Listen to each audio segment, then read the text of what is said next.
Aleluia!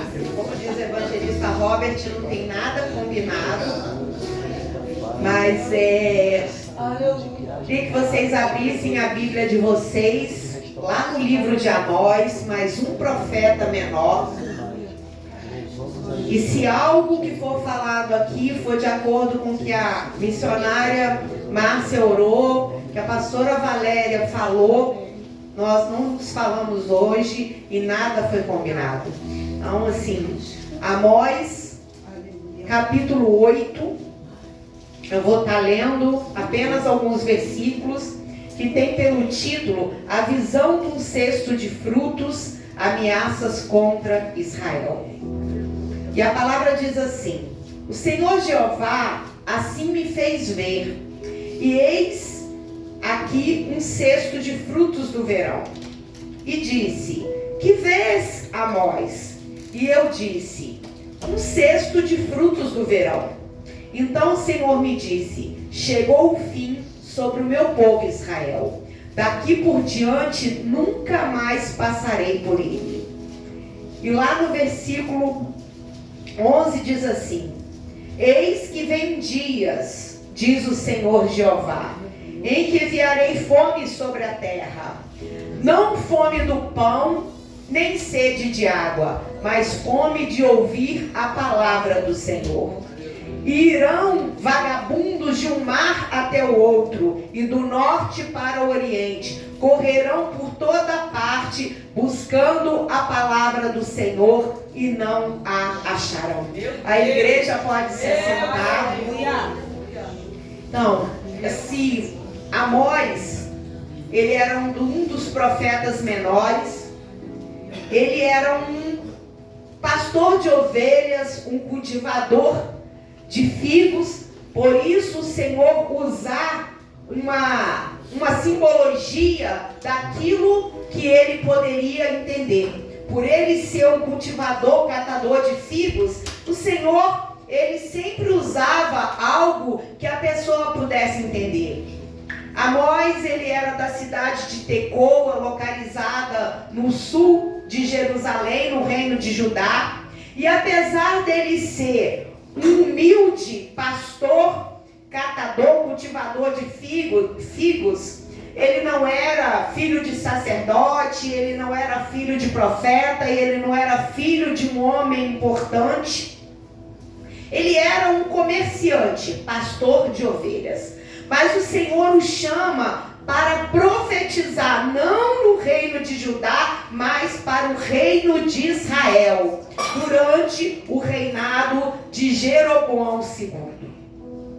Amós, ele era conhecido por uma mensagem de justiça social, por denunciar a corrupção que estava acontecendo naquele tempo, a idolatria, a exploração dos pobres e uma desigualdade total que existia naquele tempo.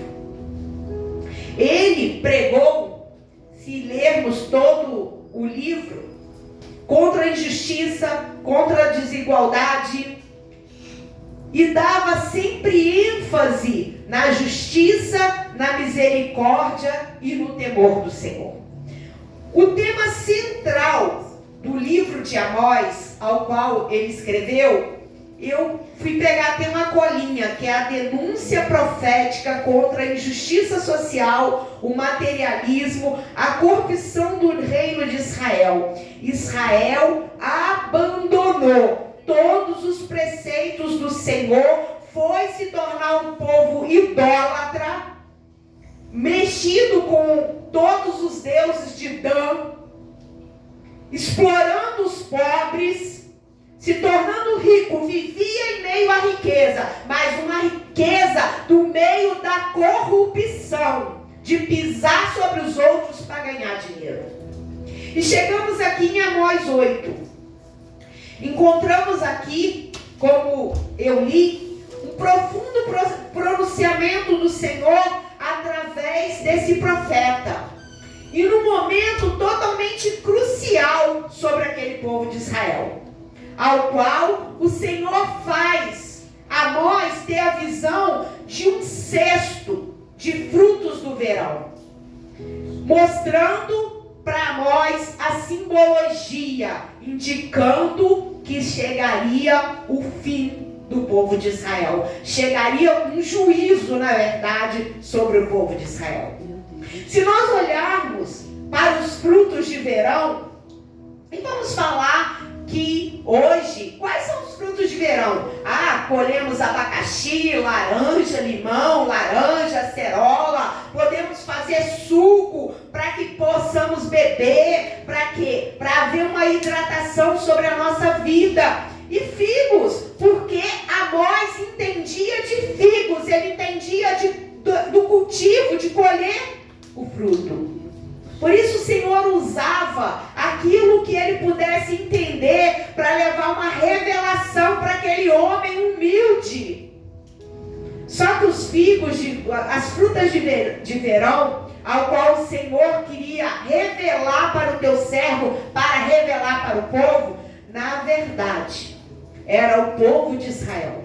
Um povo que nasceu, cresceu, amadureceu, passou por um tempo ao qual ele se encontrava maduro, e agora, para o Senhor, ele já estava chegando, prestes a apodrecer. Eu fiquei imaginando um cesto de frutos, ao qual se colhe maduro. Se coloca aquele cesto de fruto num canto e esquece dele. Dali a pouco nós vamos ver aqueles mosquitinhos sobrevoando.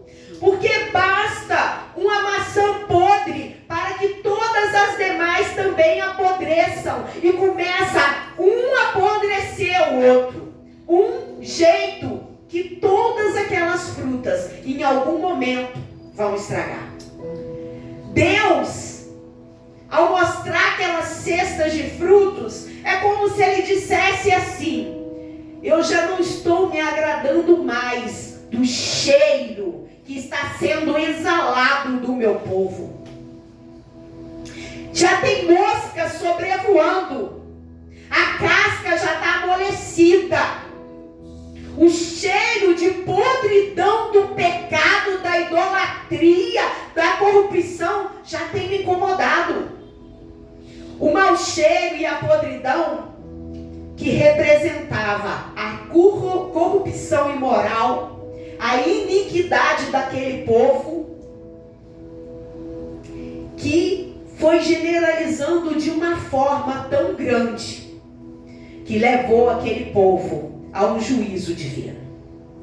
E assim como uma fruta que quando apodrece, ela perde o seu valor, ela perde a sua substância, ela perde os seus nutrientes, ela perde o seu vigor, o seu cheiro. Israel, diante de Deus, estava perdendo toda a sua essência, porque rejeitou o Deus que o separou, que o escolheu, Deus que juntou aquele povo por amor, tirou eles de uma escravidão, Senhor que fez eles verem maravilhas e milagres, que alimentou eles em meio do deserto, o Senhor que levantou a todo tempo alguém para conduzir aquele povo, colocou diante deles profetas para falar para eles, para que eles se arrependessem. Mas chegou um tempo que o Senhor olha para aquele povo e mostra a visão dos cestos de frutas de verão, simbolizando a podridão e a falta de valor, e um prenúncio de um juízo sobre aquela nação. Israel seria punido pela sua desobediência, pela sua apostasia, pela sua corrupção, pela falta de amor para com o outro.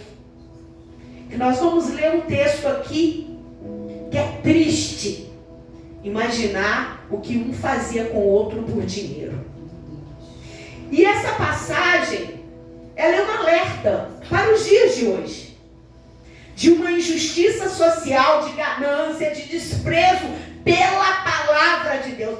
Domingo eu estou lá, quarta-feira eu estou lá, eu vou no estudo, pode contar comigo.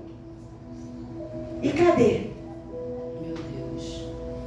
É para a gente refletir sobre o que vemos aí fora. A podridão dos cestos de frutas estragadas, ganância, roubo do INSS, roubo da educação, roubo da saúde, matar por herança. Uma podridão que já não tem mais, nem é mosquito não, é podridão, cheirando mal. Que nós temos cheirado diante do Senhor. E mais, o Senhor falava comigo que as ações de uma nação geram grandes consequências. O Senhor olhava para Israel, enviando a todo tempo um profeta para levar aquele povo ao arrependimento. Mas a longanimidade de Deus, em vez de tocar no coração daquele povo e eles se arrependerem, só resultava em uma continuidade do pecado.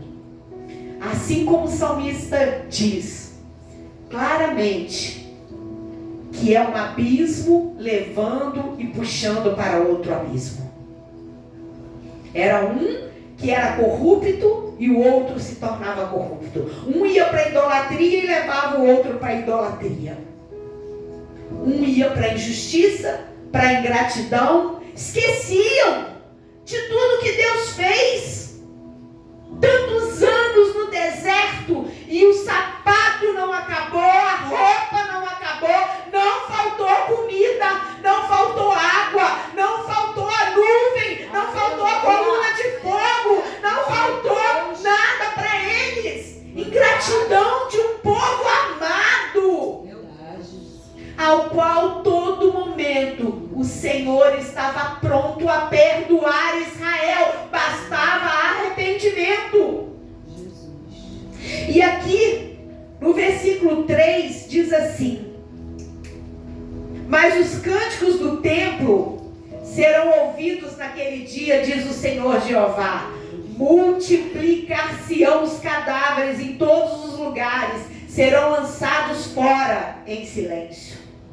Ouvi isto, vós que anelais o abatimento do necessitado e destruí os miseráveis da terra, dizendo: quando passará a lua nova para vendermos o grão?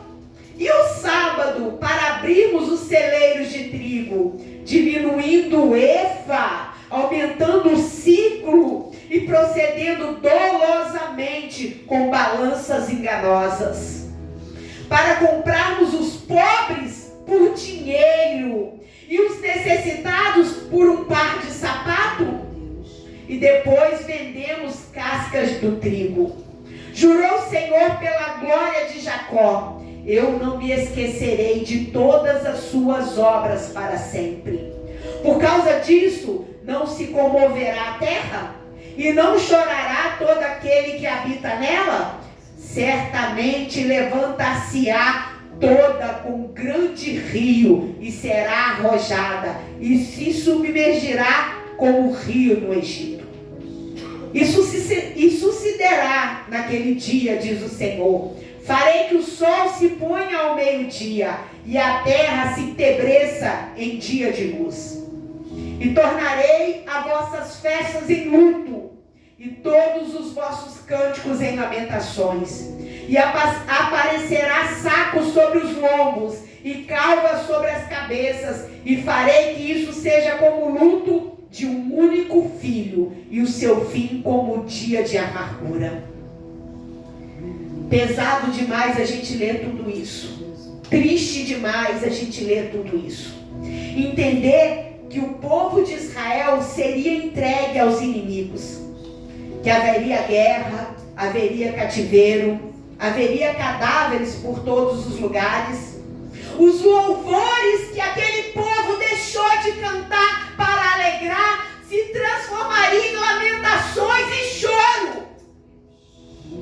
Quantas vezes entramos na casa do Senhor e somos incapazes de levantar a mão e glorificar e bater palma e adorar o Senhor? Mas no dia do lamento e do choro, levantamos a mão, dobramos os joelhos, lamentamos pelo luto. Meu Deus. As riquezas ganhadas de forma corrupta, por ganância, não teriam nenhuma valia naquele momento. Assim diz o Senhor. Chegaria um tempo que eles entenderiam que todo aquele dinheiro, em vez de trazer uma riqueza e alegria e abundância, simplesmente seria de graves consequências da forma como eles ganhavam. Olhar para o pobre, para o miserável, chegar lá e diminuir, botar balanças para roubar, enganar o povo. Pessoas que estão no poder enganando o povo. Pessoas que estão à frente, que seria para ajudar, enganando o povo, roubando, corrupção, perdição. Mas, amados, como sempre é ministrado, Deus tudo ouve, Deus tudo vê. Existe a lei da semeadura sobre a face desta terra. O Senhor usou tudo isto para levar simplesmente um alerta de arrependimento sobre o povo, para que o povo pudesse se despertar.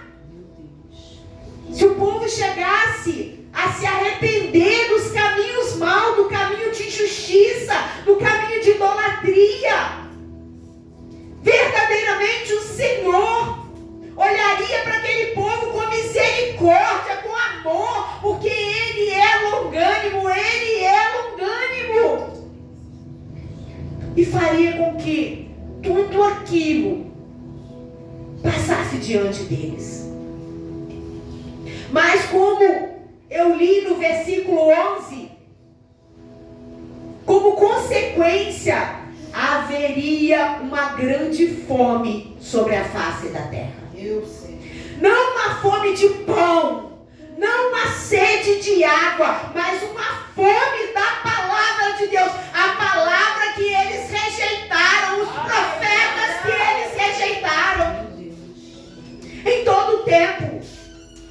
Chegaria um tempo em que eles iam ansiar que Deus enviasse um profeta com uma palavra para eles de arrependimento, mas já não haveria mais palavra e nem profeta.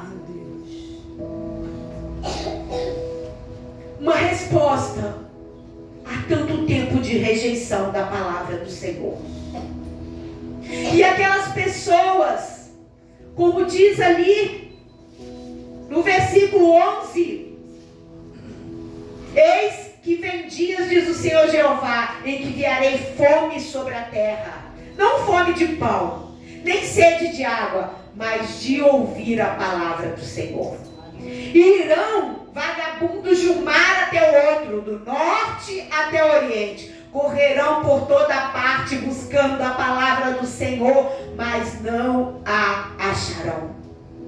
Pessoas cientes da necessidade espiritual de ouvir mais uma vez a voz do Senhor, de ouvir uma repreensão, de ouvir algo que levasse eles a um profundo arrependimento, uma direção de um caminho. Não vai por esse caminho de idolatria, de corrupção, de perdição. Vocês estão errados. Se voltem para Deus.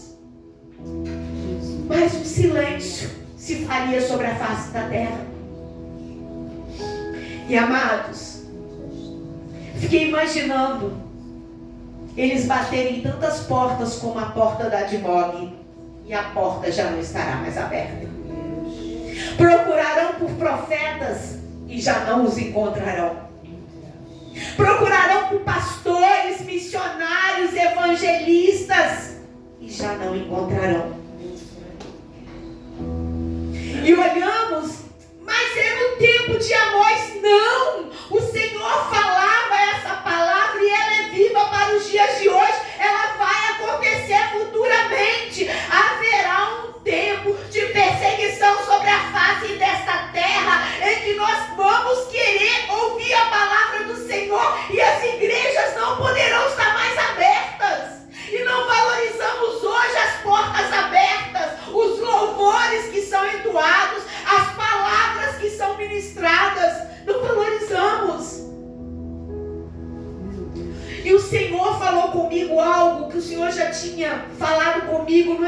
evangelismo no sábado, ao vermos tantas pessoas com fome pelo meio da rua, quantas pessoas pelo meio das calçadas, quantas pessoas que, tristemente, alguns, por escolha errada, por corrupção, por idolatria, por várias coisas, por escolher caminhos errados, e outros simplesmente por serem enganados por um governo, por serem enganados por pessoas de poderes, pessoas que perdem emprego. Se vocês forem ver aí, no Rio de Janeiro, a condição de moradia de rua aumentou muito nos últimos anos.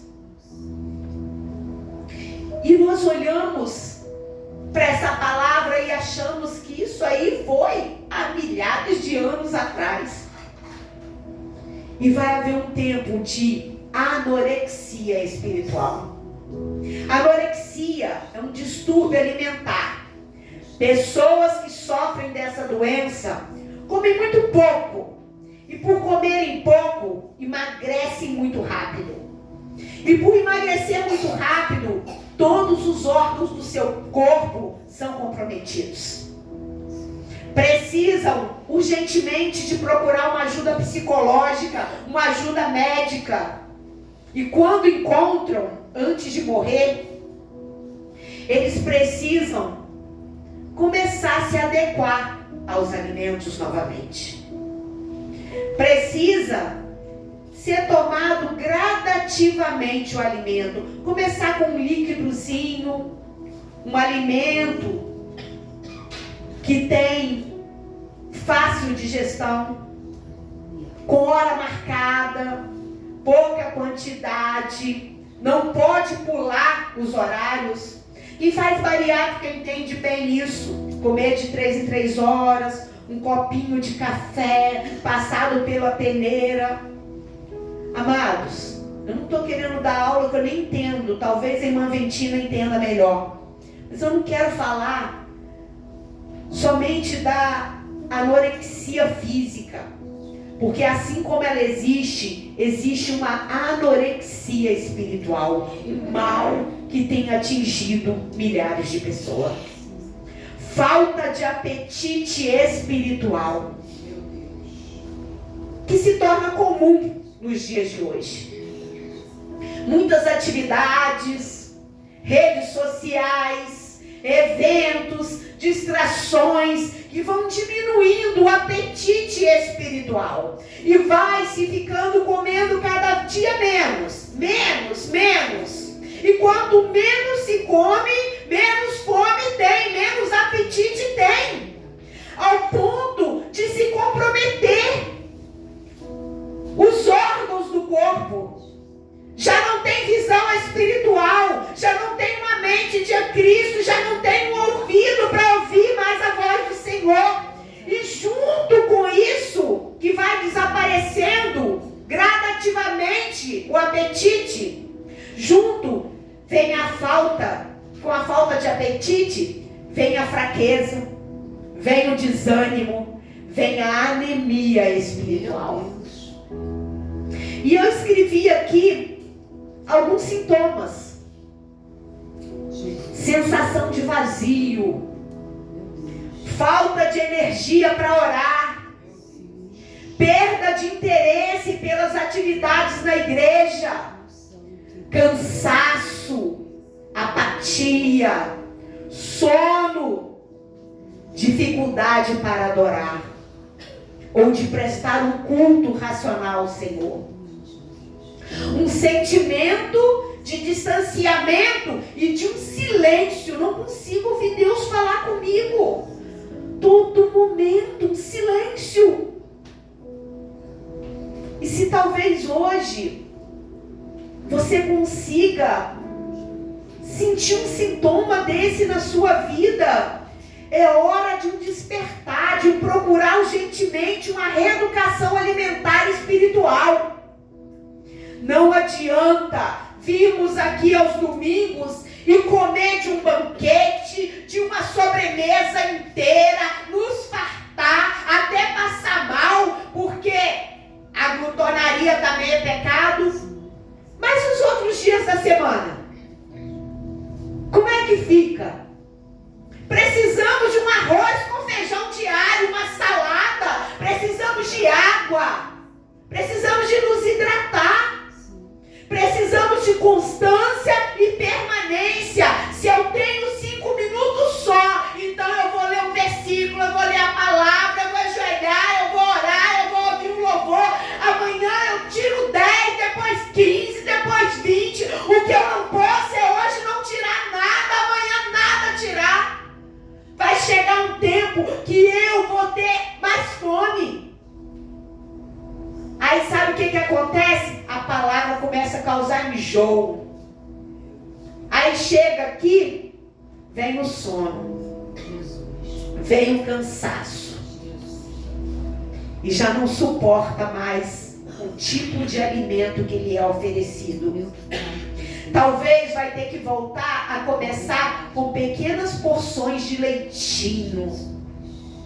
Para começar devagarzinho. Um leitinho, um mingauzinho, porque já não aguenta mais mastigar um alimento sólido. Porque acha, é indireta para mim. Meu Senhor. Isso aí é uma seta. Direcionada do altar. Meu Deus. Amados, não vamos esperar por um tempo de juízo sobre a nossa vida. Não vamos esperar ver diante de nós e Deus mostrar que nós estamos como um cesto de frutas podres, cheirando mal. Não vamos esperar por um tempo de perseguição sobre a face desta terra. Não vamos esperar chegar nos nossos últimos dias, porque quando o Senhor fala, haverá dias sobre a terra de tremenda perseguição. Não vamos esperar ficar andando de um lado para o outro, procurando igreja, uma igreja aqui, outra igreja ali, um profeta aqui, um profeta ali, um pastor aqui, um pastor ali, uma revelação aqui, uma revelação aqui, porque eu não consigo mais ouvir Deus falar comigo. Sendo que Deus fala na terça, Deus fala na quarta, Deus fala na quinta, Deus fala na sexta, Deus fala no domingo. Então o problema não é Deus, sou eu. Sou eu que não consigo ouvir.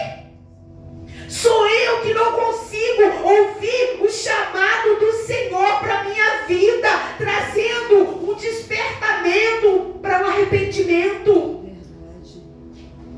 Amados, é pela graça e misericórdia do Senhor que o Senhor tem falado com essa geração. Uma geração que, quando nós olhamos para Israel naquele tempo, hoje a geração está pior. A corrupção é pior, a idolatria é pior, tudo é pior. Mas Deus continua longânimo. Deus continua com o mesmo amor e mesma misericórdia. Sempre Ele traz uma palavra para o despertamento, para abrir os nossos olhos, para abrir os nossos ouvidos espirituais, para que nós possamos entender que chegará um tempo de perseguição. Mas hoje Deus quer falar conosco com amor. Os braços dele estão abertos, querendo nos abraçar, querendo trazer cura, libertação, restauração para a nossa vida. Nós somos o Israel de Deus.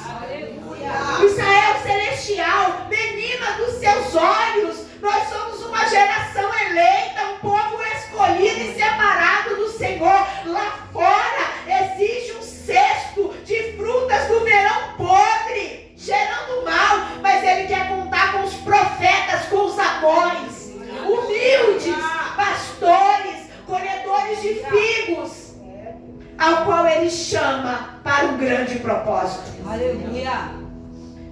E assim, Aleluia.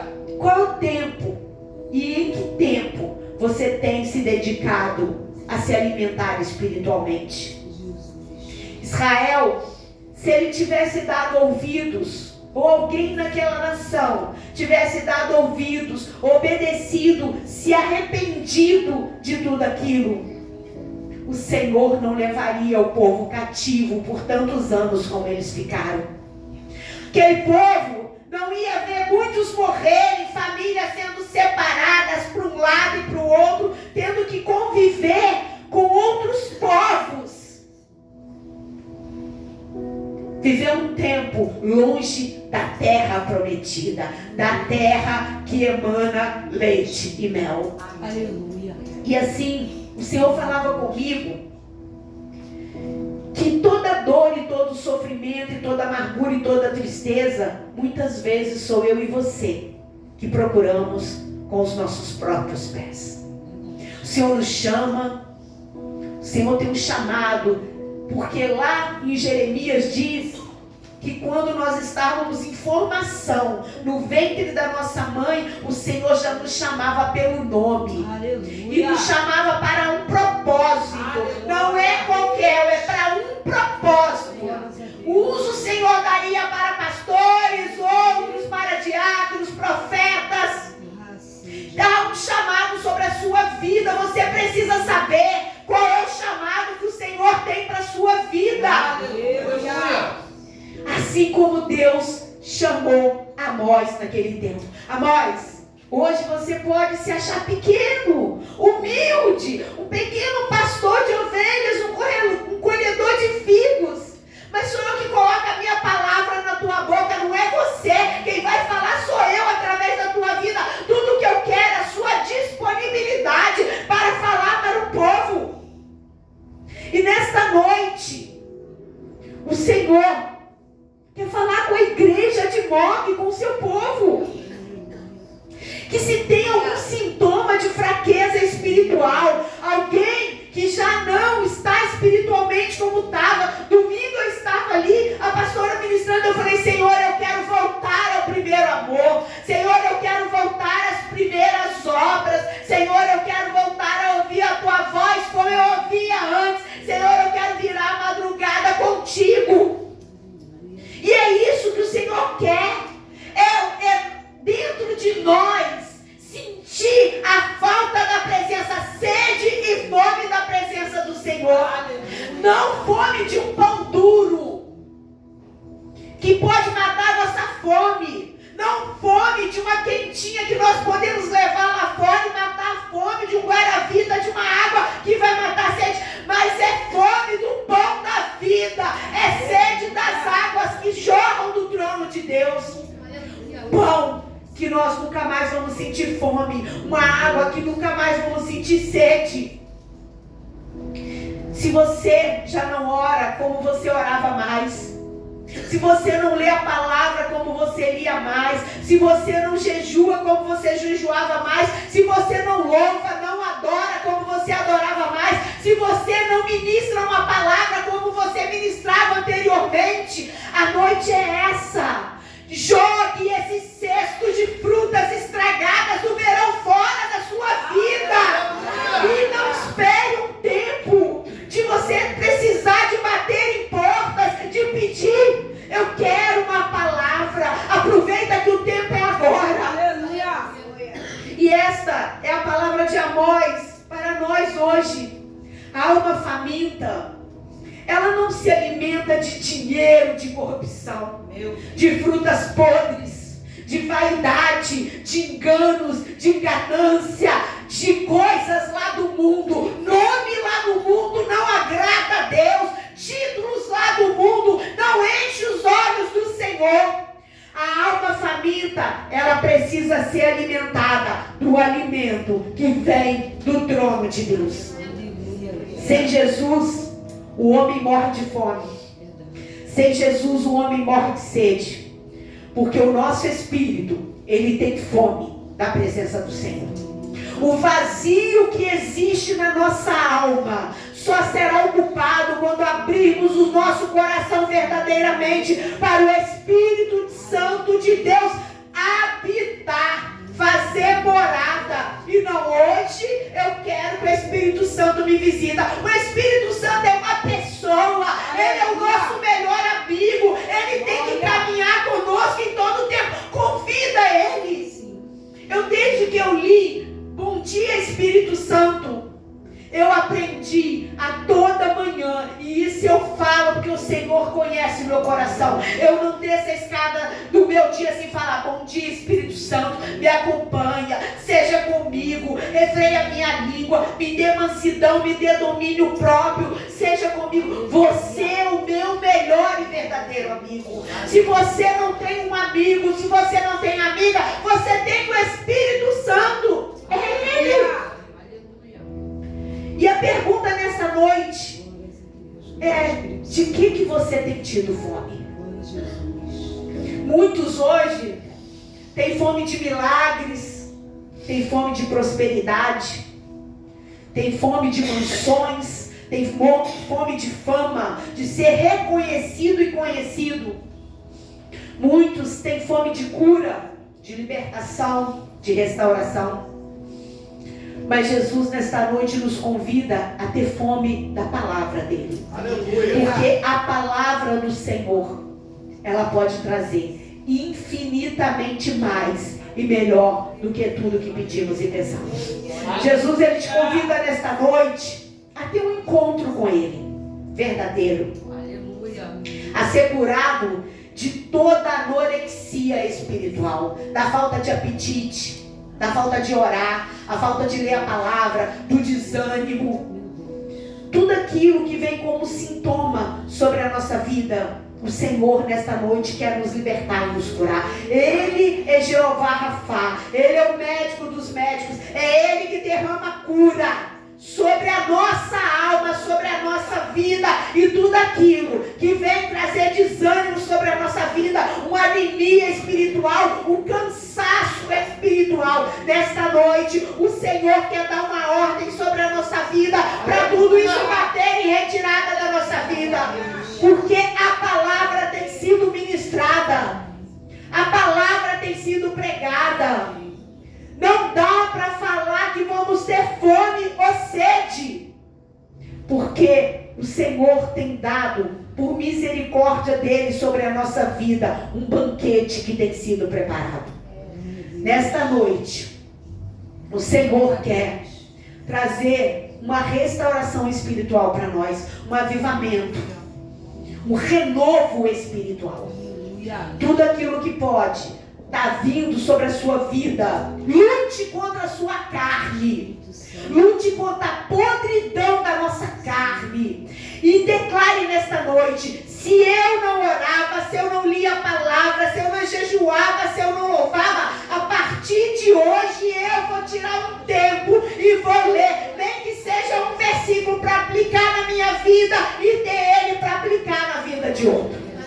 Nós estamos toda manhã colocando uma declaração no grupo, e eu falei: Senhor, como é que eu vou colocar a declaração se eu não ler o versículo?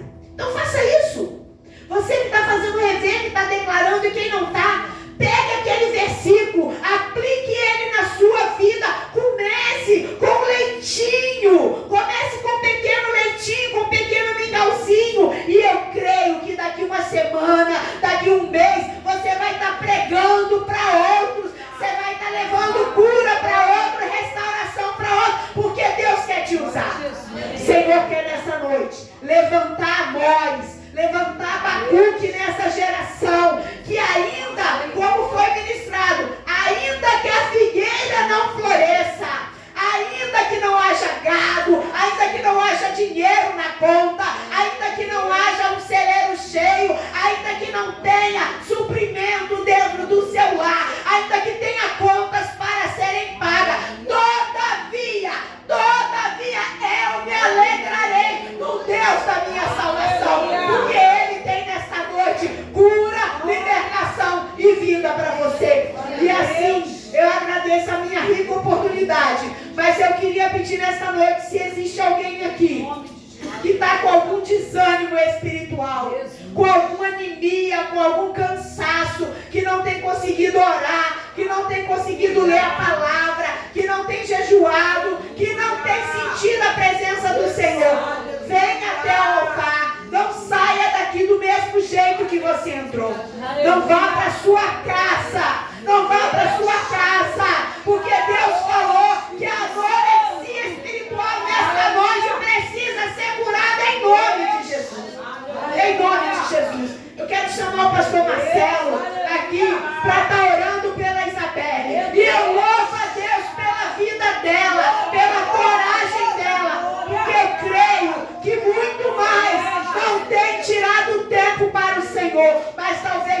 vergonha de chegar aqui até o altar. E eu louvo a Deus pela vida dela e agradeço em nome de Jesus.